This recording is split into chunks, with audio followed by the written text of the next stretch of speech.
Joe with Paradise Bay Plumbing, and today we're going to descale a tankless water heater on the exterior of the home. The solution that we're going to use is Flow Aid. It's a biodegradable descaler. We're going to mix it with water, we're going to put a pump in a bucket, and then we're going to connect it to the tankless. Okay, so the first step of the tankless flush obviously is to always turn your gas off. Make sure your power is turned off. You don't want to heat the water while you're flushing the tankless. There's no need to. It's wasting energy. You don't need the power because the pump's pumping the water through the tankless. Flow Aid solution that you mix with water, this is 1 quart, and then you're going to mix it with a gallon of water. So you're going to pour this into the bucket and then put 4 more of these of fresh water into the bucket and mix it together. Okay, so there's a few things that you need for the tankless flush. You're going to need a submersible pump, a bucket, and the Flow Aid solution. Once you mix your Flow Aid solution that we showed earlier, drop your pump into the bucket.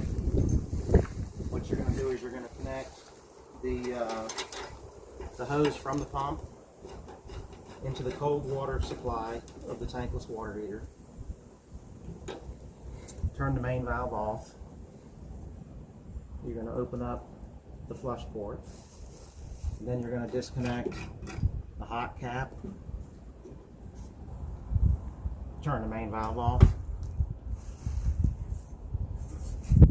Connect the second hose from the hot side.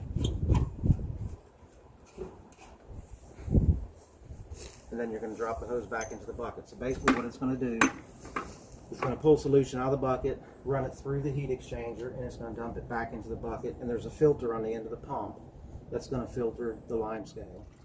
Okay, so now that the Flow Aid's been flowing through the tankless unit for about 30 minutes now, you can start to tell that the water's starting to discolor. It's getting a whitish color to it.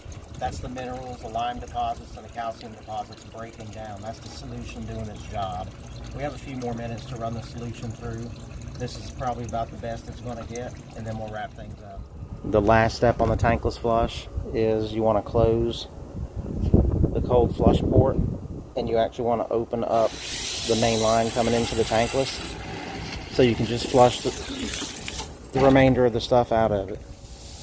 Once you've flushed the remainder of the stuff out of the unit, you can actually go ahead and turn the hot valve off, open up the hot back to the house, turn the gas back on,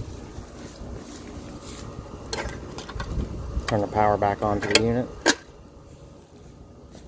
and just disconnect your pump. Put the caps back on the line, and that's how you do a tankless water heater flush.